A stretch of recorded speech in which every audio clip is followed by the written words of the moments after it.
Okay, I'm gonna try this again. I'm making a video of day one. No. This is why I never make the videos, because I'm like, you don't look good right now, and I got like all these zits and but I'm making it and I'm gonna stick to it. I picked up my prescription. I'm just gonna start with 25 milligrams of Zoloft. I know that's not considered a lot. They started me on 50 milligrams last time, but I think that the SSRIs, especially, like, I don't have a lot of experience with all these different antidepressants, but I do have some, and I have researched a lot and asked a lot of questions to a lot of people that I know and people that I don't know. And yeah, so I started on 50 milligrams last time, and it really helped. Like, I look back on the videos that I made where I said that I feel depression free, and I never knew that I would ever feel like that. And I remembered it was just like amazing, and life was just like, it was just like easy. Like, yeah, there were hard times. It was still life. Like, nothing is going to make you just high all the time and happy. That's not what antidepressants are for. I mean, I'm sure that some people, if they're taking too high of a dose of something and they don't need it, or I don't know, but for me, that's not what it was. It leveled me out, and it made me be able to function and wake up in the morning without the dreadful, like, heavy weight that just takes me down right away. And it's amazing. It's like, that was amazing, but it only, like, I remembered it was working so well, and then it, I don't know, I had a lot going on. It was like right before the 2019 Pan American Games. I know that was, stressing me out a bit, and the pressure that I was feeling. I feel a lot of pressure with sports. It's hard for me because I'm already struggling, and I do worry what people think a lot, and I never learned how to handle that. And so I remember struggling right around before we left for the Pan Games, and starting to kind of just feel different. Like, it's hard to explain, but it was like I felt depressed, but I didn't feel depressed in the way where I can't get out of bed at all. It was easier to get through, but I was kind of starting to just have this like plateau of a weird sadness that I couldn't really describe. And then after the Pan Games, those were in like the end of August, the beginning of September. And then my grandpa and a close mentor of mine, Rick, both passed away within 2 weeks of each other. And I just felt like I had so much going on. I was living in San Diego, and I had all these sponsorships and amazing opportunities, and it was just like I was traveling like every week, sometimes twice a week, and it was awesome. I loved it. It was what I wanted. It was what I had been trying to build, but I felt like I couldn't feel. And then mourning is different for everyone. And I remember when my great grandma died, and I was like 11 or 12. I think I was around that age, but I remember not crying and feeling like, I should cry, and being hard on myself for not crying, like as if that meant that I wasn't feeling or caring. And I think I just mourn differently, everyone does. And but it was hard for me to kind of understand everything that I was feeling because of the antidepressants and the confusion that that kind of causes me. And is it the right dose? Is it the right antidepressant? You know, a lot of things. And so I told my doctor that I was kind of feeling like maybe they're not working. And she upped it, but like doubled it. So I went from 50 milligrams to 100. And that's when like shit got crazy in my life. Like I was like so stimulated, and I was just go, go, go. I was rearranging, buying and returning, and like, it was like really obsessive. Like I couldn't stop thinking that I was, like, I really thought I was on to something, and it was like really fulfilling. Like you know, I think I was distracting myself because the pressure that was building in my life from all the opportunities that I was getting, which were just getting more and more with Nike and, you know, Challenged Athletes Foundation and the Hartford, and, you know, just plenty of different things that were going on, and I was trying to manage. And I wanted to be that person for, you know, Performax and Angel City Sports, and I don't know, a bunch. But I was really struggling and really drowning, and I couldn't slow down, though. There was no time to slow down. And I was on a medication, which I wasn't putting it together that I am like really stimulated. Like I just thought, like, you know, I have a lot going on, and I'm on an antidepressant, but that means that I'm not in bed all the time crying, and that's a good thing that I'm up, like I'm doing things and I'm functioning. And it started getting bad. Like I was dating this guy from the men's wheelchair basketball team, and we were starting to have like some issues. It was long distance, and I have my own trust issues and things, and I was trying to tell him what I needed, but the communication just wasn't really like, let's work together to help, you know, like, this is just my side, obviously, but when I get into those states where I'm scared, I don't, you know,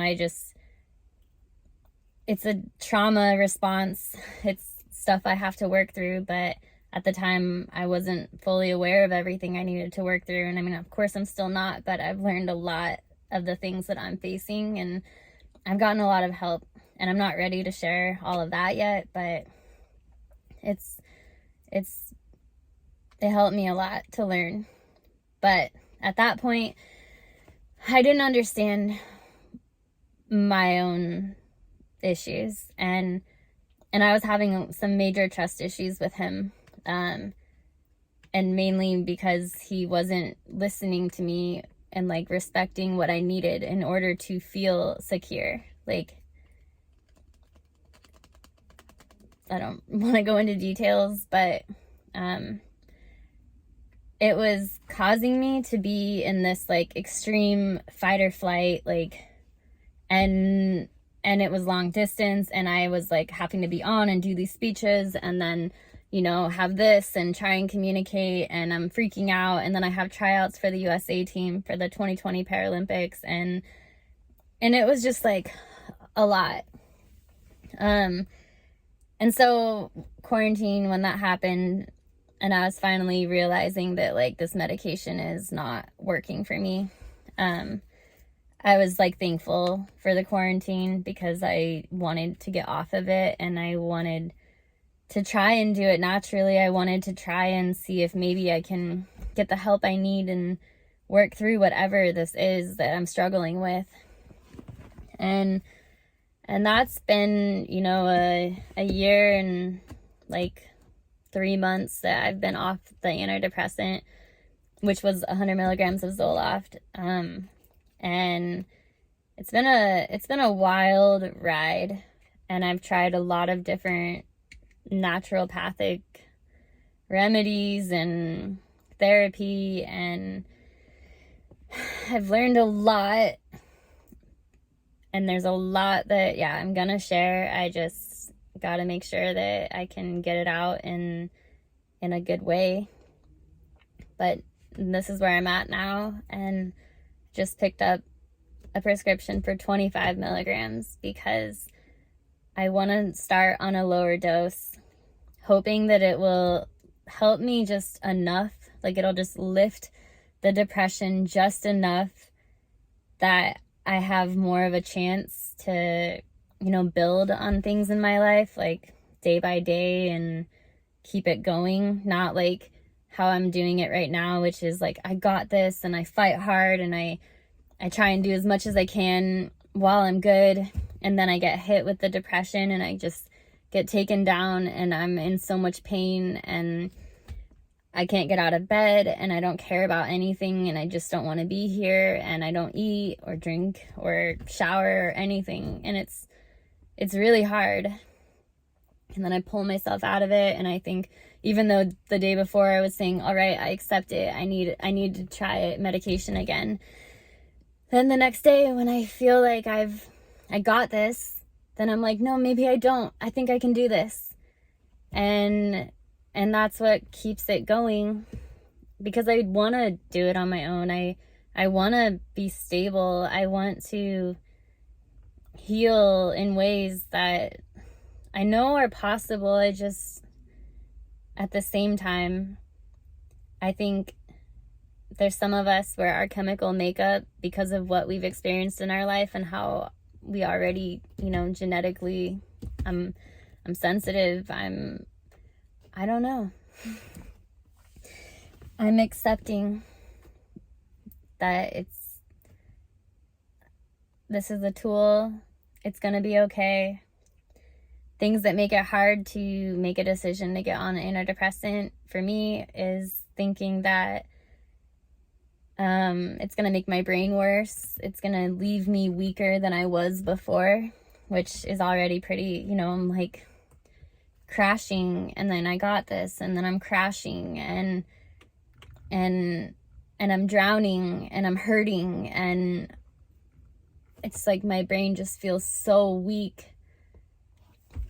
And I don't want that to get worse when you take a medication, because that, to me, a theory is that, your brain stops producing that stuff on its own. Like, it's now being taken in a pill. And so whatever it was, whatever serotonin or dopamine or whatever it was doing, it no longer really has to do. And then when you stop taking it, which medications do wear off, they don't last forever. And that's another fear, is how long is it going to last for before I have to go through this all over again with the side effects, not knowing what's going to happen. I've had a grand mal seizure, most likely from the Wellbutrin. I've become manic on this medication, on Zoloft at a high dose. I get severe night sweats. My heart will skip a beat. Yeah, there's a lot to take into consideration. But then there's the other side of it, where you're severely depressed and you're not living life at all. So even if it cuts your life shorter because of, whatever it's doing to you, at least you're living life. It's kind of like where I'm at. And I don't think it will cut your life shorter, but there's the theories that it can cause dementia, and I wouldn't put it past it. Like, maybe, but dementia also kind of runs in my family. So I just want more of a chance to function in life, and so I actually, going and picking up the prescription today. I feel a lot of hope, and I'm looking forward to having it be easier, and I know it will be. It's just kind of a matter of how long will it be better for. And the medication, like, I know 100 milligrams made me pretty, I call it manic, but it was like, I learned this year, one of the things that I've learned is I have ADD. Like, it's crazy that I never knew that or was diagnosed with it. And honestly, learning that has drastically changed the way that I view myself and the way I live my life. Like, I finally felt proud of all of the things that I've done, because before I viewed it, you know, yeah, I graduated from college, yeah, I made the USA team, I did all of this stuff, but with ADD, to me, it was like I was drowning the entire time, which I blamed all on depression. But honestly, it wasn't. Depression was a part of it, but depression is a symptom of something that you're experiencing. It's a deficiency, patterns of behavior. I don't know. There's a lot of factors that go into it. And a big factor of mine is the fact that I have ADD, and everything is a lot harder with it. It's really hard for me to be organized and just make plans and just execute, like, everything. Going to the grocery store, meal planning, like, I mean, things that people will be like, well, everyone has a hard time with that. Like, yeah, they do. And so when you have ADD, you have like 5 to 10 times harder of a time. And not everyone has ADD. And that was a misconception that made me get missed my entire life. Even myself, I brushed it off. And I can go into that, but the men's wheelchair basketball game is starting, and I'm going to go watch it with my grandparents. And this is at least just a start. And I'm just going to post this. And if you have any questions about medications or depression or anything, like, if you put them in the comments, it would really help me, because I can make the next video and answer those questions. And I love answering questions because I know you want to hear about it. And this is what I want to do. And I'm passionate about it. And I think YouTube is the platform I need to be on. It's definitely not Instagram, where I'm posting these things and they are showing up in people's news feeds of me crying and talking about depression. And I don't want to do that. It doesn't make it any easier for me. But I do want people to see it who need to see it. But I'm going to try and do it right this time. And YouTube is where it's at. Because if you want to watch it, you go to it.